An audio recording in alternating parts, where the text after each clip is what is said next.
This is Akashvani. In the program Insights, now we bring you a discussion on release of Green Steel Taxonomy for India. The participants are Parth Kumar, expert on industrial decarbonaisation, and Rajesh Laikh, anchor.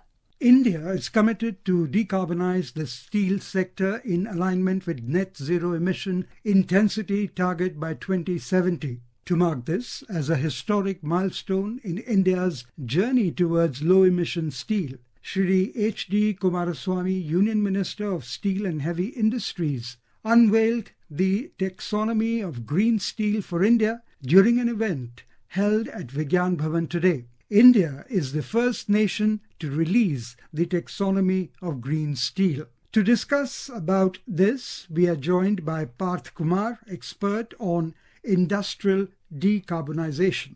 Welcome to Akashvani, Parth. Thank you so much. Can you explain what Green Steel Taxonomy means and how it is defined in the global context of sustainable development? If you look at the word taxonomy is basically defining what is green steel.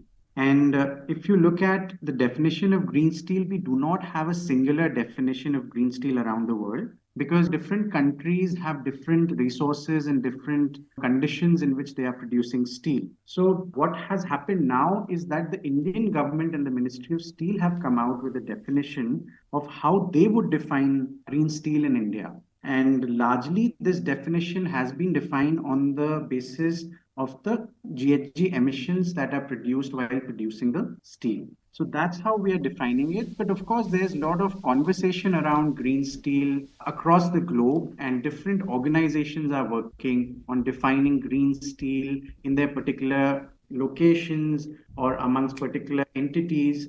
What are the key components or criteria used to classify steel as green, and how does the taxonomy address carbon emissions throughout the steel production life cycle? Currently, if you look at the definition of the green steel in the Indian context, how it has been defined, the basis is the GHG emissions emitted during the production of that steel. There was an active debate on whether there could be multiple factors defining, there are environmental concerns, water concerns around production, but current definition only focuses on the GHG emissions happening during the production of the steel. And when you talk about how it addresses life cycle, so in steel production, whoever is using scrap, which is steel scrap, produces almost the least amount of emissions mostly because that's the secondary route and you don't have to use the iron ore and it produces the least amount of emissions. And by putting a target, so current definition is according to the ratings. They have given ratings like a 5-star, 4-star, 3-star. And the 5-star rating is when you emit 1.6 tons of GHG emissions per ton of finished steel or below, then you get a 5-star rating. And usually when you produce steel by using 100% scrap, you are well below this limit and automatically you would be producing green steel as per the definition. So definitely the current definition does play out in the sense that it is promoting life cycle emissions of steel as well. So how can the adoption of green steel taxonomy contribute to achieving global climate targets, such as those outlined in the Paris Agreement? So as per the Paris Agreement, all countries have to declare their nationally determined contributions or indices. And this taxonomy is particularly for India, so it will definitely play a role in reducing emissions that India does towards the global emissions. And currently the iron and steel sector emits or has a share of around 5 to 7% of the country's emissions, GHG emissions. So definitely if this green steel gets implemented on the ground, there is enough demand for it and production grows because of this, green steel production grows, definitely that will lead to some sort of emission reduction for India and then of course consequently for the world as well. And what is the potential impact of green steel on the global and local steel markets? Will it increase costs for consumers and industry? Definitely. So green steel production, the technologies the fuels required to attain a certain amount of emissions comes with a premium. And I think it will start with demand creation, and demand creation might come up first from large government entities which are steel consumers, like the railways or big construction or infrastructure project developers. And if they will be the first movers, and probably they will have to face certain sort of a premium that will come along with green steel. But as the demand increases, there is a possibility that this premium will come down and the technologies and the fuels will become more affordable. So definitely there is a premium to producing green steel. And there is also a category here. There is 3-star, 4-star, 5-star, and that is for a purpose. So that you can start probably using a 3-star steel production, and then gradually as prices go lower and there is more demand, then you can move further up to producing lower emission steel. And how does the taxonomy encourage innovation in steel production technologies such as the use of hydrogen or renewable energy? So, by using hydrogen, or specifically green hydrogen or renewable energy, you substantially reduce emissions in the steel sector. Although renewable energy is quite cheap and readily available, but fuels like hydrogen are still much far away in that terms because they are expensive to produce. But definitely, if this gives this taxonomy, if the demand is created and there is a good price for it, it creates an incentive for steel producing companies to move towards using green hydrogen or renewable energy. What role do government policies and incentives play in promoting the adoption of green steel taxonomy? I think government policies play a huge role because it's the government that lays down the first path in front of the industry. At times, it could be the industry leading the way, but definitely when the government puts out a pathway or puts out the right set of policies, the path definitely faces an acceleration. And I think they also become the first movers in terms of initiatives which are very tough to take. For example, now the biggest challenge after the green taxonomy would be to create domestic demand for green steel. And for that, the government need to come up and do public procurement or mandate public procurement from big government departments consuming steel. So they have to be first movers. Similarly, it goes for technology adoption, fuel adoption. If there are pilots being set up by the government or with the support of the government, the private sector definitely gets more enthusiastic post that to take that up very quickly. Are there any existing international standards or frameworks that India or other countries are aligning with to define and implement green steel? As far as Indian green steel definition stands, I think it's a very of its own kind. But definitely there are efforts globally to standardize the methodologies, of accounting emissions from steel and different standards of quality, how they can be made similar because it's a globally traded commodity as well. And similarly, they are trying how the emission methodologies can also be very similar across the world. So there's least disparity. But as I said, the definition of green steel in itself might differ. For example, India has natural gas, but it is very highly priced, or India doesn't have a very large quantum of steel scrap available, which might be a very different case in Europe, where the scrap availability is much higher, or gas is available at cheaper prices, or in the Middle East. So that's why these different geographies define their own green steel definitions. But definitely the methodologies, the standards, there is an effort by different organizations to standardize them. How can developing countries balance the cost of transitioning to green steel with the economic and industrial goals?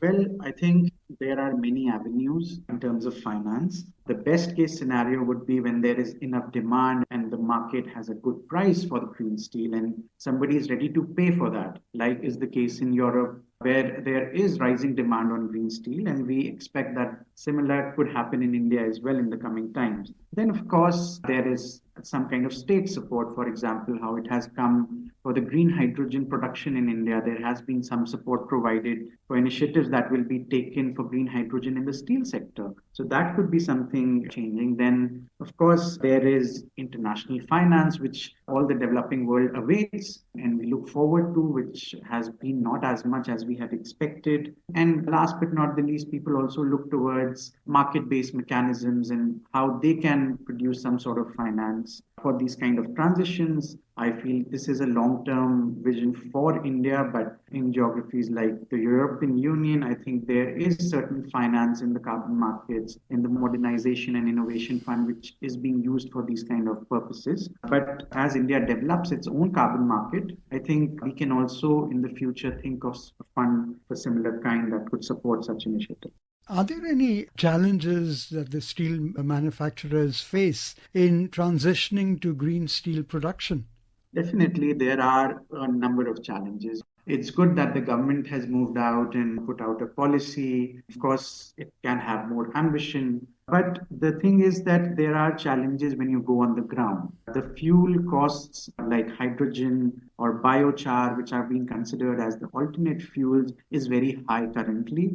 There is this high cost of capital. So if you want finance, the cost is very high. Then, of course, the lack of economic viability or business case for a lot of solutions that are out there. And any industry would go ahead for a scalable green technology or a higher scale green technology if it provides that sort of economic viability. And there is also the challenge of the comparatively smaller sector like the sponge iron sector and the steel sector, which of course needs a lot of handholding, finance, technology support. And largely, when you look at our industrial sectors, we are very much dependent on technology coming from beyond our country borders or from developed nations. And there is very less R&D and innovation happening in our own country for our solutions while we move towards decarbonization, which we definitely think should happen more.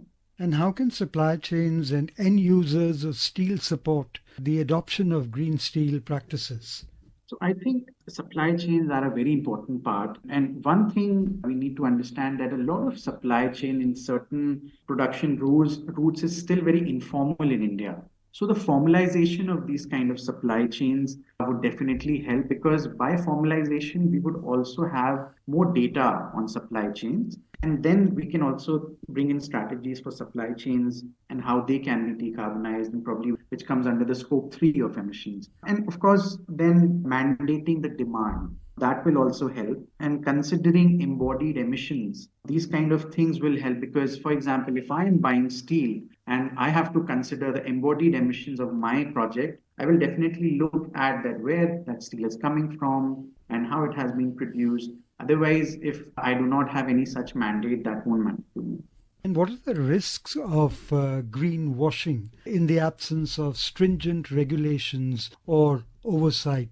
I think the biggest risk of greenwashing lies in the idea of data. The data which we are gathering, the data which we are monitoring, the data which we are reporting has to be accurate, has to be reliable. So there have to be check mechanisms wherever the MRV or the monitoring, reporting and verification is happening for such kind of policies. Like the taxonomy for green steel has appointed NISST for providing the certificates and doing the MRV for the green steel. This has to be made very transparent and also very robust so that any form of discrepancy doesn't happen at this level. And also a big part is there should be strict penalizations if any sort of disparity comes to light.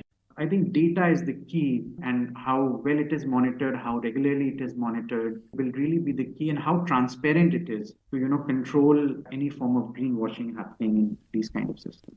And how can green steel taxonomy help industries other than steel? So just like steel is developing a certification system, the other sectors also have their different kind of certifications. For example, buildings have certain certifications which show that they are green buildings. And a lot of these certifications ask you to consider the embodied emissions, which means what emissions happened while producing the materials you are using while building this structure. The more these sectors have these kind of certifications that consider embodied emissions or scope 3 emissions, the more these kind of green taxonomies will help these sectors as well. Thank you so much for being with Akashvani. It was great to have you with us. Thank you so much. You were listening to a discussion on release of Green Steel Taxonomy for India. The participants were Parth Kumar, expert on industrial decarbonaisation, and Rajesh, Laikh, anchor. This program was produced and presented by the News Services Division of Akashvani. You can listen to it on our mobile app News on AIR. This program is also available on our YouTube channel News on AIR Official.